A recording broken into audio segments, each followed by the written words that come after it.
Welcome to the Preservation Association of Lincoln Brown Bag Lecture Series. I'm Eileen Burke, and I'm the coordinator of these brown bags. Our videotape today is sponsored by the Preservation Association of Lincoln. Our speaker today is Colonel Gerald Meyer. Colonel Meyer was born and raised in Iowa. He is a graduate of the University of Northern Iowa, where he earned a bachelor's degree in history, and Wayne State College, where he earned a master's degree in curriculum and instruction. He joined the Iowa National Guard in 1984 as a Huey crew chief. He later enrolled in ROTC and was commissioned in 1987. He served in numerous capacities, such as a company commander, battalion commander, and his last assignment was a G4 in charge of logistics for the Nebraska National Guard, when he retired after 32 years in 2016. He has earned the crew member wings, airborne, air assault wings over his career. Colonel Meyer served in Afghanistan in 3 deployments and was awarded the Joint Commendation Medal and 2 Bronze Stars. As a teacher at Columbus High School, he was the designer of the Andrew Jackson Higgins National Memorial, a student project and a tribute to the World War II boat builder, and to all the veterans who participated in amphibious landings in World War II, Korea, and Vietnam. Colonel Meyer is currently the Nebraska National Guard historian since 2014. He is helping oversee the construction of 2 rooms and exhibits at the Nebraska National Guard Museum in Seward. He is married to former Mary Sullivan. They have 3 children, Jacob, Joshua, and Megan. Please join me in welcoming Colonel Meyer.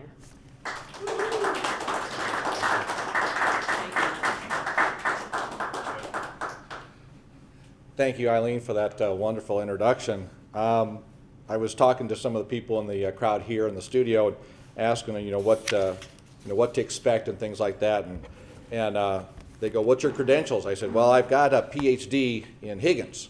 That wasn't listed on my intro though, but since the year 2000, when I was a teacher up in Columbus, Higgins has kind of all been consuming in my life, in my family's life.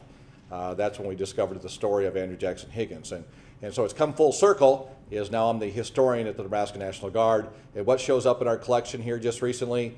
A full-fledged Higgins boat from World War II. So I expect a lot of this stuff today.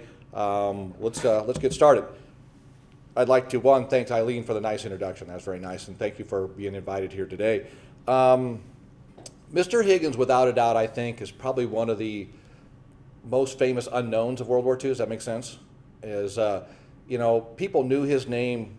He was a household name during World War II. And if you ever mentioned Higgins, it was up there with Kaiser and Ford and all these other industrialists that produced for the war effort. But yet, after the war, his name kind of falls off the radar. And it's not only until 2000, when the National D-Day Museum opened up in New Orleans, did the story of Higgins finally come back out again. And that's where we picked up with our story. So we'll start off with this right here. Now, this tablet is at the Andrew Jackson Higgins National Memorial in Columbus. But for you that are looking at the print there, I'm going to read a little segment from this book called D-Day, June 6, 1944, The Climactic Battle of World War II by Stephen Ambrose. It's an important source here because this is where we drew some of our inspiration from. And this is Stephen Ambrose in the introduction. He says, "The first time I met General Eisenhower in 1964 in his office in Gettysburg, where he had called me to discuss the possibility of becoming one of the editors of his official papers. He said at the end of the conversation, 'I notice you are teaching in New Orleans. Did you ever know Andrew Higgins?' 'No, sir,' I replied. 'He died before I moved to the city.' 'That's too bad,' Eisenhower said. 'He is the man that won the war for us.' My face must have shown the astonishment I felt at hearing such a strong statement from such a source. Eisenhower went on to explain, 'If Higgins had not designed and built those LCVPs, landing craft, we could never have gone over an open beach. The whole strategy of the war would have been different.'" So can you imagine, June 6th of 2000, I am teaching summer school. I drew the short straw that year. So the kids that I flunked in history, I had to come back and to work on them over the summer. So I got the short stick. So I'm having breakfast. I'm reading the Omaha World Herald with my wife, and the headline of the paper says, Nebraska native sets the course for World War II. And there's a picture of Higgins. And I told my wife, I said, hey, I just got done reading this Ambrose book about Higgins. I mean, he's famous. And I said, I wonder what town in Nebraska he was from. And I flipped over the paper and it said Columbus. And I'm like, oh, dear Lord, this can't be right. Because my students always say nobody famous ever comes from Columbus, which I always battled them and showed all these other people that did come from Columbus. But we started off with that one. And I'll be darned, I talked to the class. We went out to the cemetery. We found his parents' grave and some of his siblings out in the cemetery there in Seward. I remember in 2000, internet was very rudimentary. We had to do a lot of stuff in the library. So these students of mine that I had, we got in a van, we started looking around there. But we started to prove that, Higgins has this tie to Nebraska. Higgins has this tie to all this stuff. And so we started there. So that quote became kind of the impetus for us to start thinking about a memorial for him. And I'll talk about more of that later. But again, it comes from a very worthy source, and that being Stephen Ambrose and Eisenhower. So where do I start? Well, I had to call a friend of mine. I had to, a lifeline is a man by the name of Jerry Strahan, who's the author of Andrew Jackson Higgins and the Boats That Won World War II, which is the title of your lecture today. Jerry Strahan and I are like brothers. Okay, when I called him, he was very receptive to my students and building some kind of memorial. But he says, listen, I can't make that call for you. Why don't you call the daughters? They're still alive. Mr. Higgins had several sons. He had about 4 or 5 sons. But the 2 daughters, Dawn and Andre, who you see in the photograph that's on the screen there. Andre is on the left, the oldest, and then Dawn was the youngest. I called them, and they probably thought, what is this crank teacher from Columbus, Nebraska calling me about? But I said, listen, I said, your father was very famous. We would like to introduce the possibility of building a memorial to him in Columbus. It'd be a student project. I said, I'm going to set the expectations very low. It might just be a rock with a plaque on it. But if you know the story of what happened up in Columbus, the conversation starts there, but then the students and the community and the state kind of take over. And it took 3 years, and it's $1.5 million worth of things that have been put into that memorial up in Columbus, and you'll see that later. But again, it started with these 2. And so I was very fortunate early on is to know Andre. Andre had the older characteristics of Mr. Higgins. She was very flamboyant, and she would flip her hair back like she's a Hollywood starlet, and she was the class act. Dawn was this typical Southern lady. They were 2 bookends of a family that I got to know. And the thing that was really cool about them was they adopted us. I'm not kidding you. I have an adoption certificate hanging in my office from Dawn Higgins Murphy that they adopted me as part of their family, because it really became a family enterprise. Jerry Strahan was part of that, the author, and I was, and then we kind of went forward with this. So we had their support early on. We had Dr. Stephen Ambrose's support, so my students were able to take this on as a project. They had a lot of firepower behind it. So it was a true beginning. And that photograph was taken in at the time was the National D-Day Museum in New Orleans, and there's a portrait of Mr. Higgins there. You'll see the photograph of it, and that's me and the two ladies right there. Fast forward, this is Andrew Jackson Higgins' birthday about 5 years ago. You'll see a Higgins boat in the Louisiana Pavilion of the World War II Museum. You'll see Dawn again. Andre passed away during Hurricane Katrina. So they lived on the, Andre lived on the north side at Madisonville. She wasn't able to get away from the hurricane there. She passed away during that. But Dawn was still alive. I served as a pallbearer for her funeral. She just died just recently. But that's her and her husband Bob, and the whole family kind of gathered around the Higgins boat there that's in the Louisiana Pavilion at the today World War II Museum. But again, like I said, it was a family thing. And I think when we get to the discovery of the Higgins boat out in California, it's also a spiritual thing. Mr. Higgins has always been with me since 2000. In a sense, things happen, and I'll tell you as we go through some of the things that have happened. But again, very much a family-oriented thing. I was so very proud to have known Dawn and Andre and their family members. It's great experience. So we started off with an idea to build a memorial. So one of the simplest ideas would be to put a historical marker there, a state historical marker.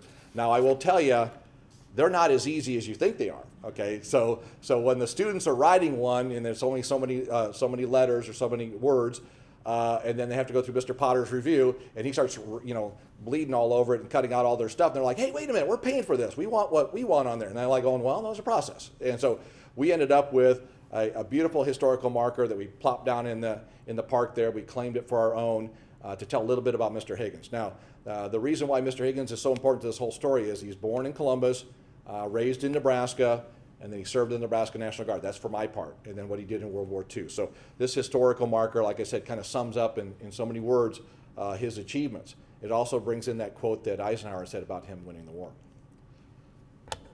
The one story that I have to tell here before we get into talking about boats is, how did Mr. Higgins know so much about boats?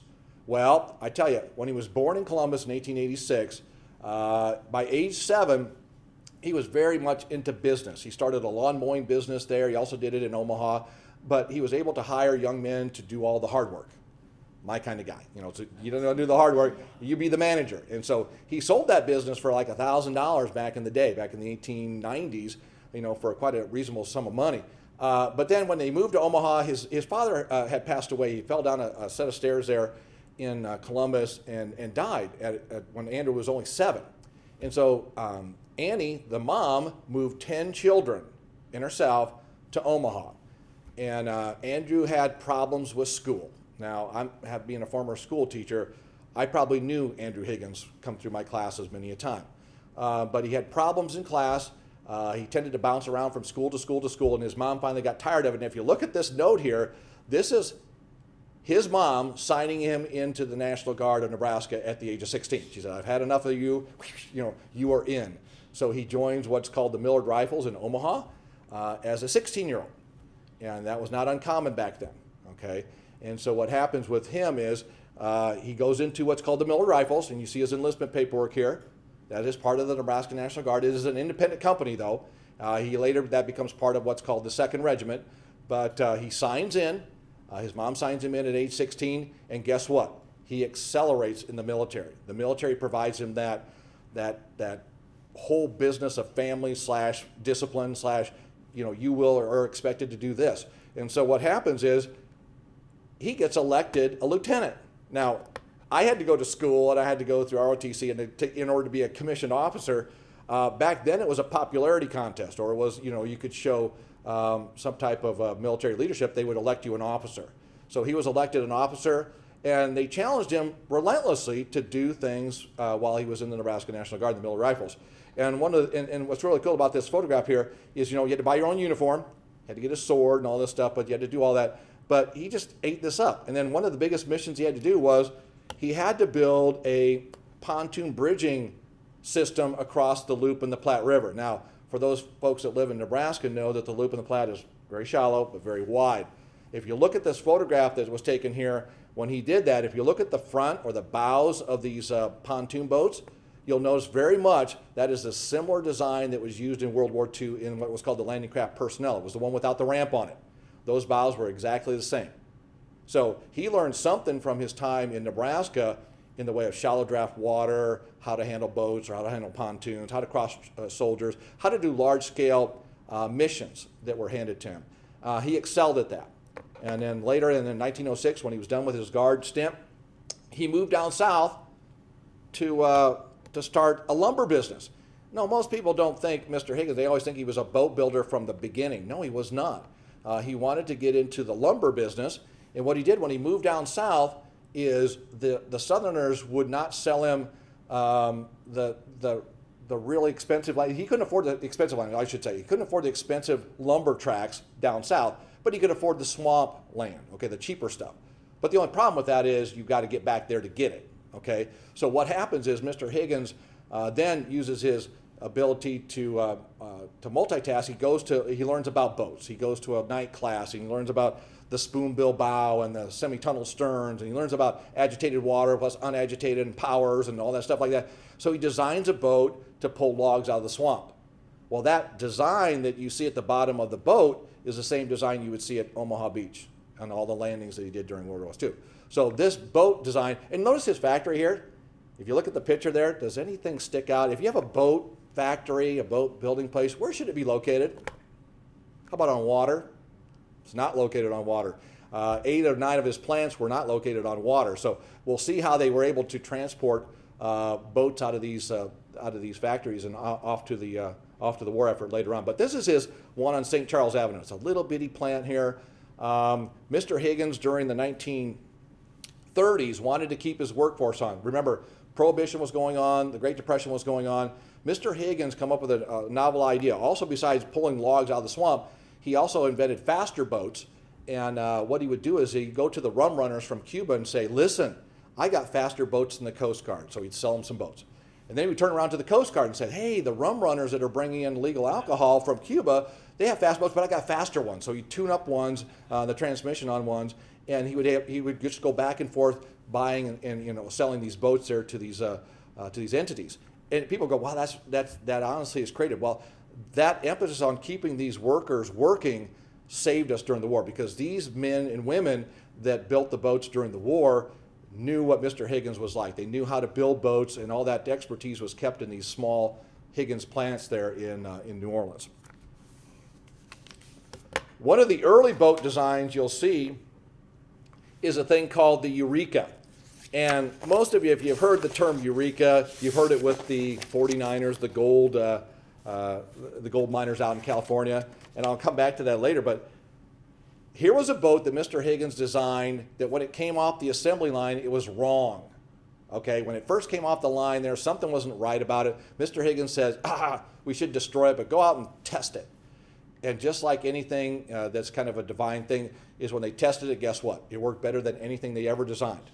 So he said, we're going to call this boat the Eureka boat. And so if you look at the bottoms of it, you'll see the spoonbill bow and the semi-tunnel stern. So that is, like I said, when he sold early boats, they called them the Eureka boats. That's exactly what they called them.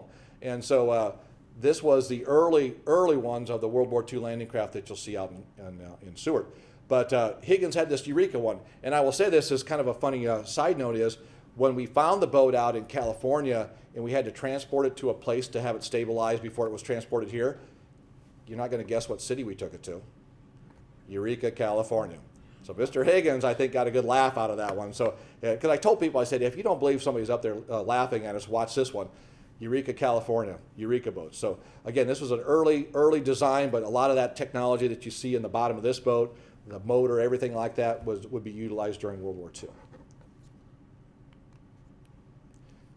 Okay, we took the beaches with the Higgins boats. Again, you see these posters everywhere. Mr. Higgins had a magazine called the Eureka, and you would get that there at the factory. But again, this was in Life magazine. Now, some people in this crowd may be old enough to remember Life magazine. Fairly large magazine, full color ad here about Higgins. And you kind of see the different places. This is early in the war. It's probably taken out of a 1942 magazine. But you kind of see the Higgins design and men coming out of there. So again, a household name. Even though Mr. Higgins, when he built these craft, he also gave his structural design plans to Chris Craft and other boat makers at no royalty cost. Everybody called them Higgins boats. And you can only tell the difference with the landing craft with the back or the stern part of the boat there. A little bit different design, which we'll show you later. But again, everybody that rode in these called them Higgins boats. They were the quintessential landing craft. The most famous picture of World War II. This is 6:30 in the morning on D-Day at Omaha Beach in Normandy, France. I go there every year. Next year is the 80th anniversary, so we'll return visit there to see this. But again, this was taken from the coxswain, from the guy that controls the boat. The engine housing is what you see in the foreground there. You'll see the motor machinist made on the side there. They've dropped the ramp. There's a lever up front there. You click it, and the ramp drops down due to gravity. And then those are the soldiers from the 1st Infantry Division. Now, people have seen the movie Saving Private Ryan. You'll see Spielberg had adapted it to where the Germans were up on the bluff shooting directly down into the boats. That's not the point here at Omaha Beach. The boxes, pillboxes, and gun positions are on the side, and they're hidden by concrete revetments there. The Germans were devious on this beach, and so this was called Bloody Omaha for a reason. A lot of these guys that got out of the boats at 6:30 didn't get up to the bluff, okay? And you'll see the cemetery there, Normandy American Cemetery is at the top of that bluff. And it's really is a potent picture. But this is one of the most famous pictures of World War II, other than the flag raising at Mount Suribachi. But did you know there was another famous picture from World War II that involved Higgins?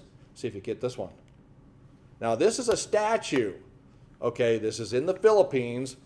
And who's the guy coming out of the boat? Douglas MacArthur, okay, and his staff.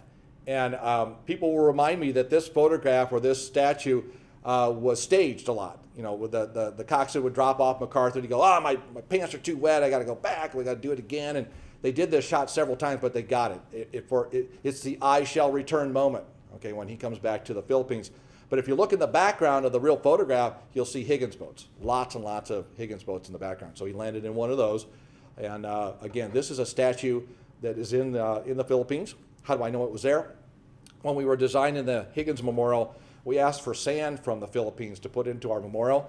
And the guy that was scooping it up took a picture of him in front of this. It's really cool. So it really is a kind of cool statue right there in the Philippines. Mr. Higgins, you'll see this photograph. It was on your card, your invite card for this presentation there. He won the Army Navy E-banner. His factories, I want to describe some of his ideas about production. I think, without a doubt, the most unwritten part of World War II, and some of you will know this, is the home front, is the arsenal of democracy, the building of equipment to fight the war. You know, when I first brought up the Higgins is the man that won the war for us, I was a little afraid with the veterans that we had up there. I go, gosh, you know, what if I mentioned that to the veteran? And the veteran would say, darn right. Yeah, Mr. Higgins put that ramp on there. I was able to get out of that boat quickly, and, you know, he saved my life. You know, no veteran that I ever talked to in the time that we were doing the memorial ever took offense to Mr. Higgins. You know, they liked what they saw. The Marines, the Army that were going in and out of these, Coast Guard that drove them, the Navy that drove them, liked it. Higgins got this E for Excellent banner, I believe, 5 times. This is his 4th one, but it was very rare during the war to get 5. And it was because of what he did. When Willow Run, which was a Ford-built plant, they built B-24s. Have you ever seen this one? It's the largest manufacturing plant in the world up in Dearborn, Michigan, or Ypsilanti. It would do 1 B-24 an hour, okay? Mr. Higgins would produce 1 Higgins boat an hour. The whole floor is moving, all his workers are working, but the difference between Higgins and Ford was this. Ford did not care much about workers and their family. Higgins did. So what happens is Mr. Higgins says, okay, how are you getting to work? I don't know. Okay, I got a bus line here. Buses are going to bring you into work. Okay, what about your kids? Well, they don't have daycare. Well, they do now. So you built daycare centers. Oh, I get sick every once in a while. I'll build a hospital. All my kids need schooling. Build a school. You know, so when we look at Mr. Higgins and what he did, what is he provided his workers with, I want you to build boats. Okay, and another thing about Higgins too is a lot of people take this the wrong way. Mr. Higgins hired men and women, black, white, don't care what your color your skin was, and paid them all the same. Paid you by your skill level. And people go, gosh, he was quite the social justice warrior. No, he's not. Mr. Higgins was about building boats. And if the best person to build that wood piece or whatever was a woman, pay her that level. We got to get this done. So Mr. Higgins was not about that, but he was about reinvesting back in his workers too. His workers knew that, you know, he cared about them. And he was quite flowery too. I mean, he could drink up to 2 bottles of Irish red whiskey a day. And I'm telling you, it just makes my liver almost hurt is to think that. But you could do that. And he smoked like 6 packs of cigarettes a day. And I go, my dad smoked like 3 a day. And I thought that was excessive. But he was always working. He said, I only drank when I work. Well, he worked 20 hours a day. So, but he was quite the character. And he sounded like John Wayne. If you ever hear his voice on the home movies and stuff, he kind of sounds like that John Wayne-ish gravelly sound, I think because of the cigarettes. But I mean, the guy lived for his workers. And, you know, when you look at production records that were shattered during the war, you can see how he motivates. And, you know, he was very much a hands-on person. He knew all the people on the line, didn't care what, you know, whatever, but he also hobnobbed with Roosevelt and Truman. So quite a character. Okay, here's his assembly line at the City Park plant in New Orleans, probably about the time that our boat that's in Seward was built. And you'll notice that they're upside down and they're going down an assembly line.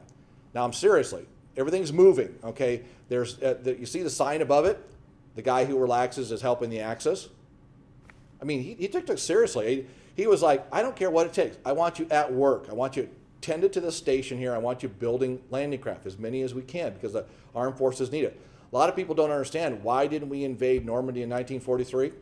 Why didn't we? Didn't have the boats. I mean, don't have the boats. Why didn't Hitler in Operation Sea Lion invade England?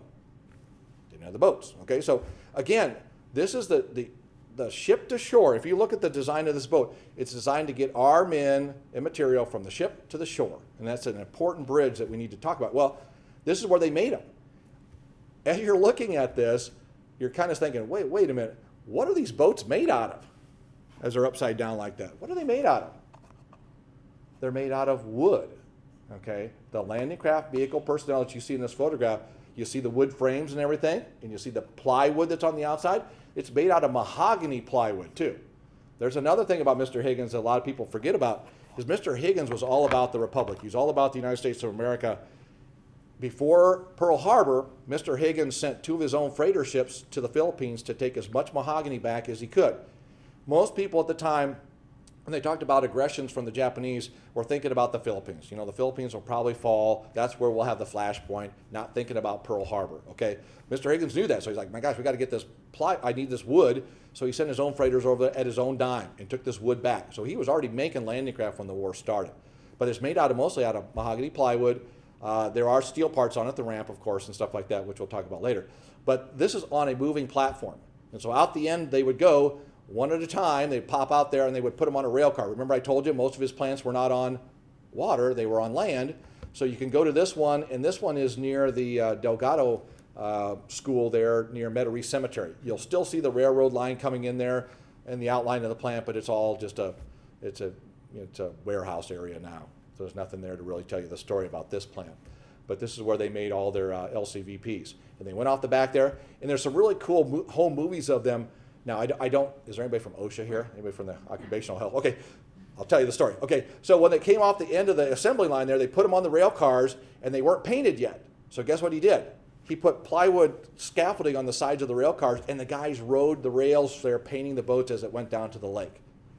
Probably wouldn't go very well today. You know, the government would have to step in there, and we'd lose the war. But that's exactly what they did back then. So they would paint them as they went down to the lake, and they put them on the ships there, fully loaded, ready to go. Mr. Higgins also trained their own crews. There was another thing about Higgins. He got the first batch of Navy and Coast Guard guys that would drive these things. He goes, no, they're not trained well enough. They're not trained the way I want them to. I will pay for the school. I will do that, and I will do the graduation. So the Higgins Boat School was the one that you went to. So if you were in the war, you probably spent time in New Orleans and Lake Pontchartrain driving these things up on the seawall and backing up and doing, you know, hundreds and hundreds of landings under the guidance of Richard McDerby from Mr. Higgins Boat School. So again, Mr. Higgins was an all-around package. He knew the people go, well, God, did he make millions of dollars in the war? No, because the war wasn't a certainty in 1942 and 43. Okay, he invested back in his workers because they knew they had to shatter production records in order to take the fight to the enemy. But this is one of the plans, one of many. Here's a famous picture of him. You saw that portrait that was in the National World War II Museum in the conference room up there, and they made it into a painting, so you'll see him on a PT boat there. Again, in 1942, he was a 12-page spread in Life magazine. And again, Life magazine was the IT magazine back then, and it talked about him being from Nebraska and what he did to build boats during the 30s and all his story there. But I can think of very few Nebraskans that had this much, that it was such a household name back during the war, but that was him.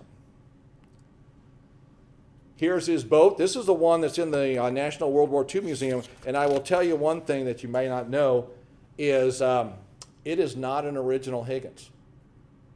Does anybody know what it is? It's a replica. This one was built by Higgins employees using material from around the world. It was built, the mahogany didn't come from the Philippines, it came from Greece back in the 1990s. They featured this boat in a documentary from CBS Sunday Morning where they were building it. So they had all these old Higgins retirees come together and they built one. They couldn't find a boat. You know, we tried that same stunt when we were building the Higgins Memorial up in Columbus, was there's just not a lot of them around. Reason being is they're made out of mahogany plywood. They're made out of plywood. They weren't meant to last this long. And you hate to tell this about soldiers and Marines, but they were expendable. You know, these boats were not designed, they weren't plated in steel. People think, oh, they were plated in steel. No, they're not. Steel was too priceless back then. They were just mahogany. You know, the American ones were. The British would put some on the side of theirs. But again, Mr. Higgins gave you this product. The ramp in front would protect them all the way to the beach until the ramp went down. But this is the one that's in the Louisiana Pavilion. It actually worked for a while. They took it out on the lake and then they put it back there. And you can see it's right there when you come into the museum. Okay.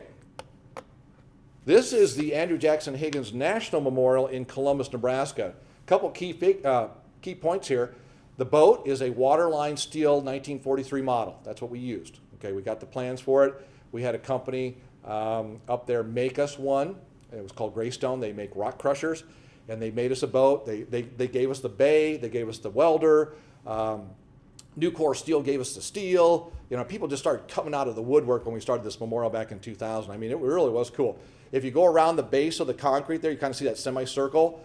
There are stars there that have like Omaha Beach 1944 on it. And underneath that star is a cylinder with that sand from that beach. So this is the only place in the world you can walk on all the beaches of World War II, Korea, and Vietnam. Because the boats were also used in Korea and also in Vietnam. So, you know, we did that, and then we put the soldiers out front, and then we put Mr. Higgins' statue, and then 9/11 happened.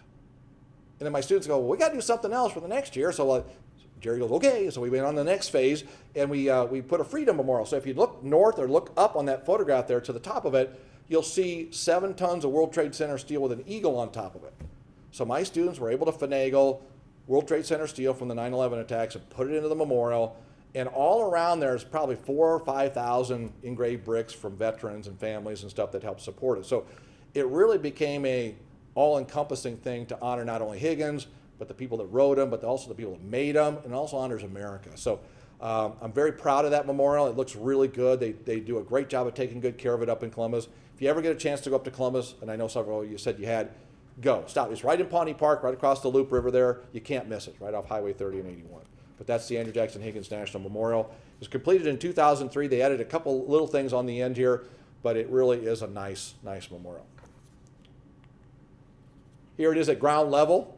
See the soldiers there? Now it represents, the soldiers represent, because somebody will say, well, wait a minute, that M60 machine gun that one guy's carrying, that's Vietnam. I go, yeah. If you think of the famous pictures, World War II would be D-Day and MacArthur coming out of the boat. But then at Korea, you had a photograph of Incheon, which shows a Marine going up a ladder out of a Higgins boat over the wall at Incheon. Famous picture. And then 1964, August of 64, you'll see Marines coming out of a Higgins boat at Da Nang. So voila, we're there. So all 3 wars, Higgins boat types were used. So these are the soldiers. These were created by Fred Hoppy, artist up there in Columbus. Did a great job. I think one of them's his relative. I think his front guy. His front guy is. Okay, now this one. Try this one. Does anybody know where this photograph was taken? Looks very similar to the one you just saw. This is Utah Beach in Normandy, France. Okay, for the 75th anniversary, the Higgins boat, part of it was memorial was recreated over there for the Higgins boat memorial there on Utah Beach. So when they created it, they created the boat, the 3 statues, and they're all World War II guys, and then Higgins statue and a couple big plaques. When it arrived there, the French already had a marker here. They had it's called marker number 0, and it was it looks like a big buoy. It sits in the ground. It says 0 kilometers. It's the start of the Liberation tour in France, and they said this is more important than that. So they moved their marker in about 1 kilometer, moved it inland a little bit, and they put this right at the draw where in World War II, when the 4th Infantry Division landed at Utah Beach on June 6th, with Brigadier General Teddy Roosevelt on the shore, and an NCO come up to him and said, General, we're in the wrong spot. And you know what he famously said? We'll start the war right here. And that's where they did. It's right there in that draw there. So we put the boat right in that draw there. So on the 75th anniversary in 2019, we figured that this boat and the soldiers and the plaques that tell about Columbus and Mr. Higgins probably saw over 2 million people. 2 million people.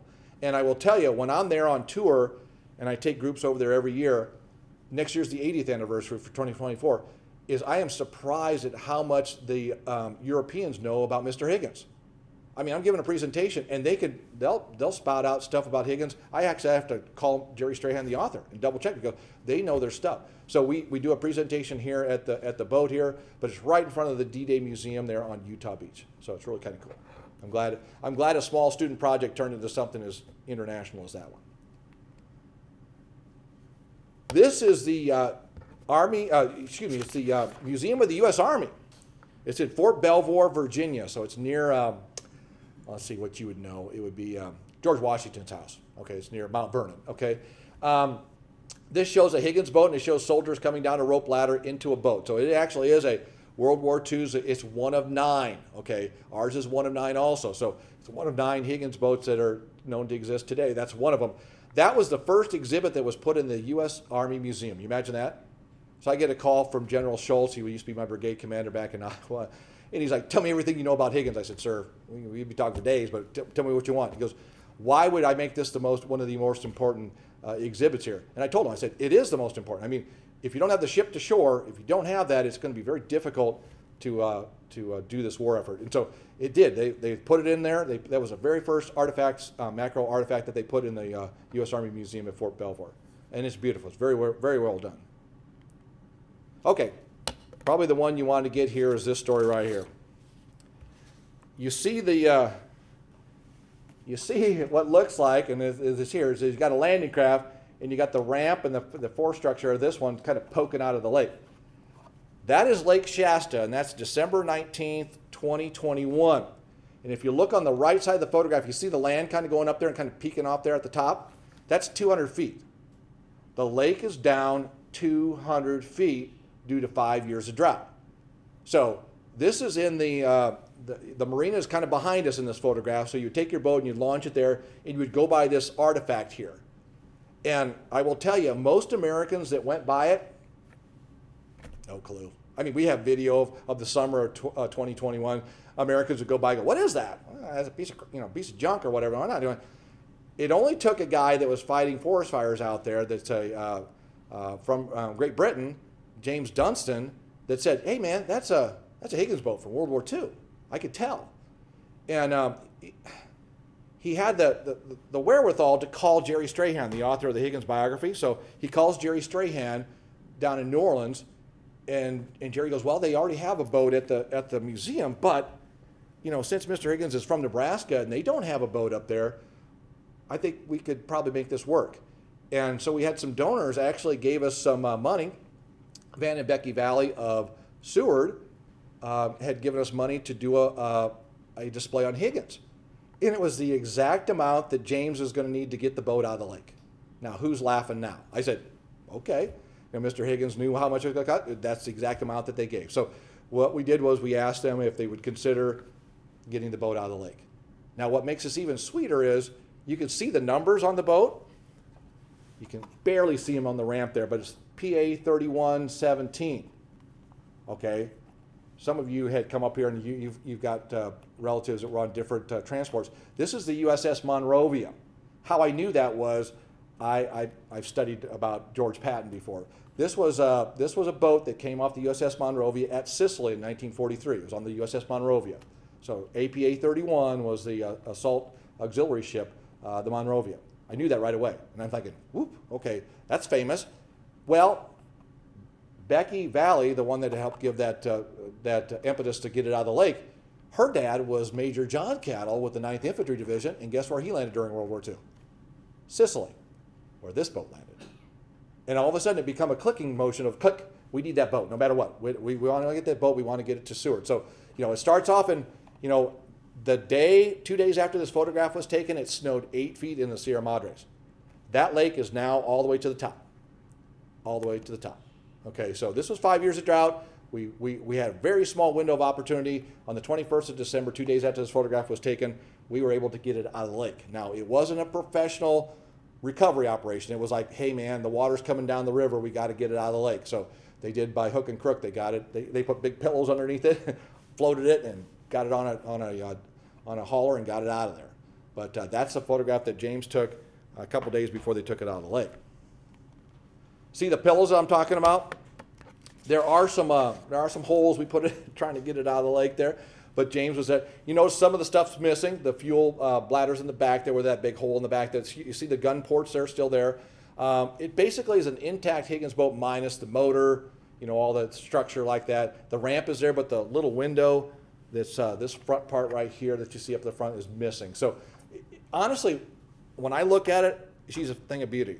If you said, this thing spent 75 years at the bottom of a lake, I thought it would look a lot worse than what it did. So honestly, it doesn't look all that bad. But that is them hauling it out of the lake. And this is Fox News is doing an interview with James and talking about the boat for last year. So it's kind of building up some of the press for the find. Because again, you got to remember, people ask me, well, how did that boat get there? And if you know anything about World War II, when the war ends, with Japan, a lot of this stuff is sold as surplus. Okay, so it wasn't uncommon to see the Sea Scouts, and I don't know, since we're out here in the Midwest, I don't see, it's like the Cub Scouts, but it's on the East and West Coast. These are Navy-oriented or Marine-oriented type groups. So with the Scouts, they bought 6 of them on Lake Shasta. So you'd see these kids out driving these landing craft. Now, these things are big. I mean, I'm a 36-foot by 10-foot landing craft. Then you've got a kid out there driving it. And they just loved it. They jam it up on the beach there, drop the ramp. They all go running out there having a good time. That could be one of our boats. Or you had families that bought them that needed to get materials in and out of the lake area. So it was not uncommon. You saw a lot of these. So our boat kind of stayed in its stability ops there for just a little bit before we moved it up and over the mountains to Eureka for its filming. Here it is being moved over the mountains. That was probably the hairiest thing of this whole operation was you got the boat out of the lake, we got that, then we cleaned it up, and then it had to go over the mountains to Eureka, California. And if you know this route, or if you've ever been to Northern California, it's not a straight shot. Okay, it's back and forth, back and forth. They hooked up a forklift on the back of the trailer, so when it come to a hairpin turn, they lift up the back and take it around. Don't know if that's legal or not, but it worked. So we were able to get it here, but it got to Eureka, and it come under the guidance of the guy with the red flannel shirt. James Dunson, the guy that recovered it, is the British guy on the left-hand side in this photograph. The guy in the flannel shirt is Eric Hollenbeck, a Vietnam War veteran that's the star of a show called The Craftsman. And he refurbished it, again, stabilized it, got rid of the smell, things like that, and kind of stabilized it to where it could be transported here to Seward. The lady that's next to me is Amber, and Amber Engelman. She's a director of the documentary that will be shown on the Magnolia Network later this year. And so she was filming and did a great job. So we were able to film not only in California, I flew out there for that, but then they brought it back here and they just did an extensive amount of filming in Seward. And I'm telling you, the people from California loved Seward, Nebraska. So it was a lot of fun doing the filming for the boat there. So, but Eric was the only guy on the 4th of July in the state of Nebraska wearing flannel. I'll tell you that without a doubt. It's his trademark. And I'm like, dude, Eureka's always in this 50-degree mode, but not here in Seward. So he did. Whistler Aviation, if you know anything about over by Seward there, Whistler Aviation, they're the ones that hauled it. So Greg and Terry Whistler, we built this cocoon of wood around it there, and they shipped it back. And they gave us the great museum discount there for bringing it back there. They were great supporters of the project. But it had a chance to stop on the way. It stopped in Wendover, Utah. Does anybody know what Wendover was important for? That's where we trained our B-29 crews for the atomic bombing. So when it showed up there, they said, you got to bring it in. You got to bring it into the hangar. So they brought it in the hangar, got some photographs taken with it. So it had its kind of like its little victory lap there on the way back. Here's the dedication in front of the museum. This is in front of the Nebraska National Guard Museum in Seward there. There's thousands of people there at the dedication. It was quite the deal. You know, I tell you, you think of when we started the Higgins Memorial back in 2000, one of the guys up there in Columbus said, there's a Higgins boat out there somewhere. It's in a lake in California. Okay, which lake is it in? I don't know. Okay, well, that's kind of hard to find something if you don't know what lake it's in, but there was always that rumor out there. So when James Dunson called me, fast forward to 2021, I thought this is a crank call. Somebody's pulling my leg here. But he wasn't. He showed me the picture right away, and I said, man, that's a Higgins design. That's the boat. And somebody goes, well, why didn't you go after the one in Lake Mead? Lake Mead was 125 degrees every day out there. We sent some people down there, but we darn near got them killed. So, it was too hot, too hard to get at. This was right near the marina in Lake Shasta in Northern California. It worked out perfect for us. So we were glad to take it. But this is where we're dedicating it with our sponsors. This is the Higgins Memorial taken from a different view up in Columbus. When the boat came here on July 2nd, we parked it out at the airfield. There's where it was safe in Seward, and then we brought it in on the 3rd, and we did the dedication on the 4th. So it really wasn't outside too long with the fireworks all going off. But on the 5th of July, we took it up to Columbus. Now that was a leap of faith for me and the crew, because it was like, man, we can travel thousands of miles to get this thing here. We could, But I owed loyalty to Columbus. Columbus they backed me when we were building the memorial. I thought, what better way to bring the boat to them and thank them for everything that they did. So that we did some photo and video op when we were there with the boat in front of the Higgins Memorial. So it was quite a day. It was worth it. It was a little stressful because they had one of those bridges, with the the heights marked on it. I'm thinking, did we check the height of the boat? And, but that's why I'm not a truck driver. So Greg and Terry took it up there and took good care of it. Now the other question is when it came back. Okay, so it came back, and the next day on the 6th of July we put it inside the museum. Now here it is. There's a crane, and there's casters underneath there. They're big heavy duty ones, and all we did was pick it up off the truck. Truck moved out, lowered it on these casters, and then they just rolled it on in. And I say that. They made it look easy. These are volunteers. This cost us not a dime. This cost us not a dime. The framing is still on it like it is today because it's holding up the ramp and everything like that. But our future plans is to move it out into a new addition here. But that is the boat being moved into the restoration bay there at the museum there in Seward. And here's the crew celebrating with some champagne. And I'm telling you, these guys make everything look so easy. If you had to coordinate that and pay for that, that one would have been thousands of dollars, and you just couldn't have got a better crew. They were excited to be part of this history there. I know our senator wanted to break a bottle of champagne against the boat. I'm like, whoa, no, we're not going to break anything because that's what you'll do is break the boat. So we had champagne there. We did a toast to our donors there. One of the main ones being this young lady right here. This is Becky Valley. Like I said, her father was Major John Cattle. During World War II, he landed in North Africa, Sicily, in a boat like ours, and then at D-Day at Normandy. So he's quite the character. So she was a driving force behind this. Also the Cattle Bank, also the late Virginia Cattle. Virginia Cattle had donated a lot of money to this project.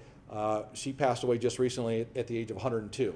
When she gave her donation, she says, "When's the boat coming?" I said, "Well, Virginia will be here July 4th." And she goes, "Well, I'm 102, right?" And I go, "That's just a number." I mean, because she looked healthy, and but she did. She got an ailment there, and she passed away. But they understood the importance of bringing the boat here. So it is currently in our restoration bay there in Seward, and I think I'm getting close.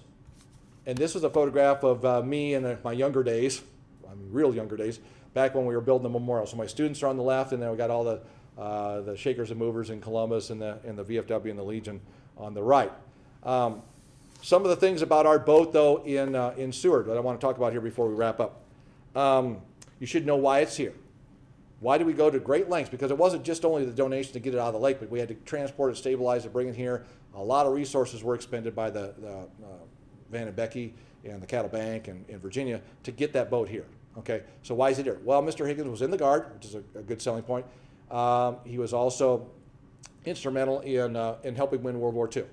And then the John Cattle story, which is our tie to this one too. So it all worked together to bring it here. We talked about its discovery.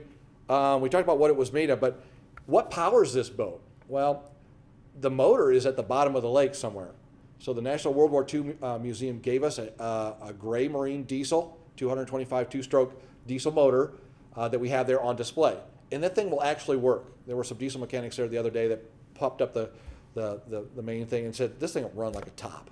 And so we're going to probably fire that up. Now you can ask yourself, now why was Dad and Grandpa so deaf from the war? Well, these motors are extremely loud. They were used in these boats and stuff, but that's what powered this Higgins boat. So we actually have a motor there for you to look at.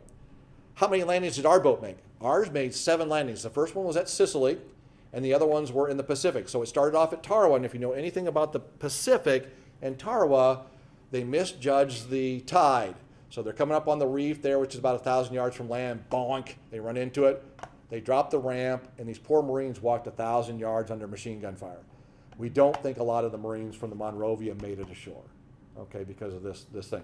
But again, it sunk at Tarawa. They brought it back to the surface there. It went back onto the Monrovia. It made landings in the Marshall Islands, Saipan, Guam, the Philippines, and then Okinawa. So it's got quite a storied history.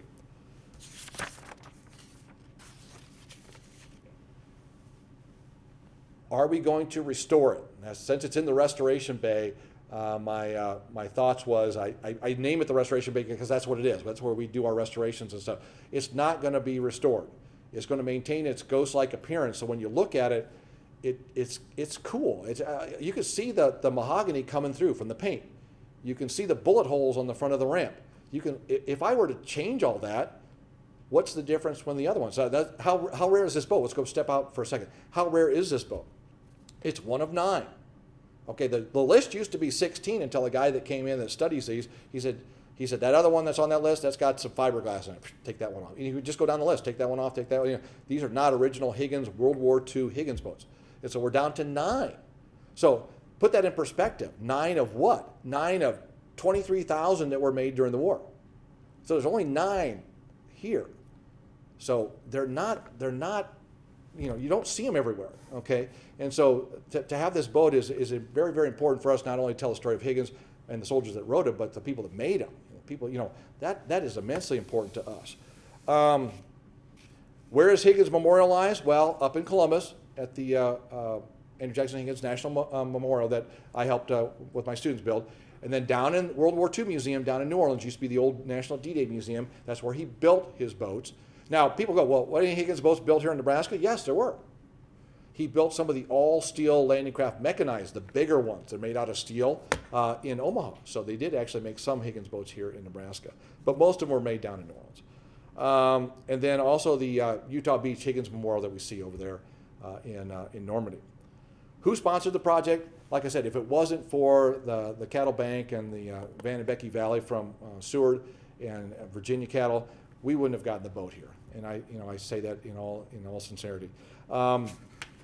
That is it's kind of a wrap on conclusion of what I wanted to cover on Higgins and some of the Mr. Higgins, though, one of the things in my conclusion here is he not only made landing craft, but he made patrol boats. These are 78-foot long motor patrol boats. You'll hear about John F. Kennedy. No, that was an Elko. That was an electric boat. That's not a Higgins, but it's very similar design. He designed one that could go 55 knots. Now, if we have any Navy people here, that's pretty darn fast. Okay, you'll go to Lake Pontchartrain today. When you go to New Orleans, you'll see these markers in the water. Those were his speed markers that he would check every quarter mile, and they're still there today. They're still there today. He made freighter ships. He also worked on the Manhattan Project. Manhattan Project made the atom bomb. Mr. Higgins had a graphite division, so a lot of his workers would come out of the room just covered in graphite. And they go, "What are you working on?" I go, "I don't know. We're making these bricks. We don't know what." Well, they were making pieces and parts of the early reactors there in New Orleans. And so Mr. Higgins did that. And so he got into building aircraft. He built helicopter, airplane. I mean, he was doing all sorts of things. After the war, though, when the war ended, he tried to hire back all his service members that went off to war. He had a fight with the Union, and there were some tough times there. He had invested so much back into his people there that it was a struggle. But by Korea, he was back on the men there building landing craft. He died in 1952. He's buried there at Metairie Cemetery. He was an early proponent of leisure time for Americans.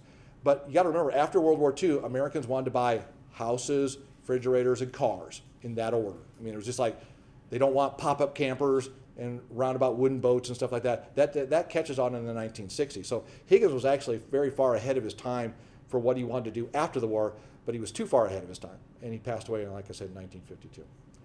I appreciate everybody being gracious to listening to me, and I will take any questions if you have them.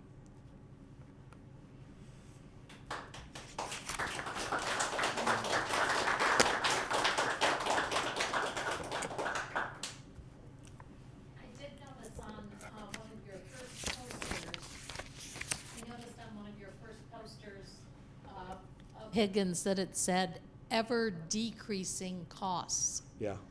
And so he not only had an entrepreneurial spirit, but it seemed that maybe he maximized efficiency. Yeah. The ever decreasing cost. He's the only, I've read a lot of books on industry in World War II, and I have yet to come upon an industrialist giving a rebate, except Higgins. You know, he charged a certain amount for one, and they made so many of them, but he made them a lot cheaper than he said, so he gave a rebate back.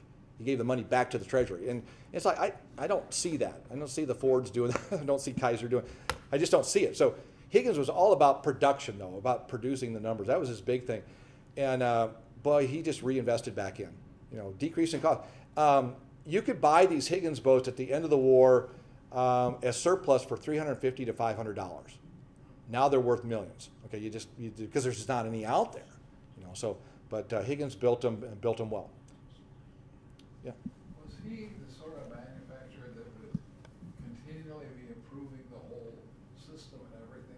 Yeah, the question was, did he continually improve? I will say yes, because if you look at some of the early Higgins boats, okay, so how did he come up with the idea for a Higgins boat with the ramp on it, the LCVP, the Landing Craft Vehicle Personnel was?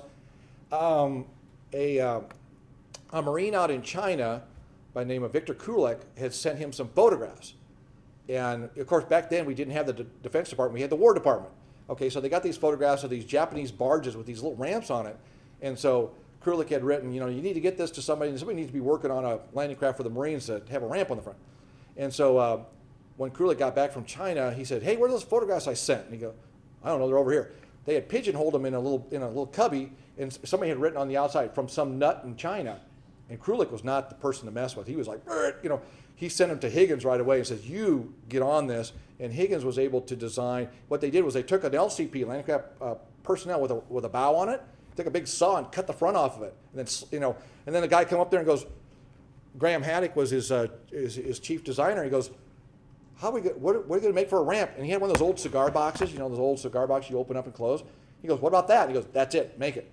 In 66 hours, they cut the bow off, they fabricated a ramp, made the mechanisms, and made it work. So the Navy shows up, and they're thinking they're going to see some plans about a landing craft. Higgins goes, watch this.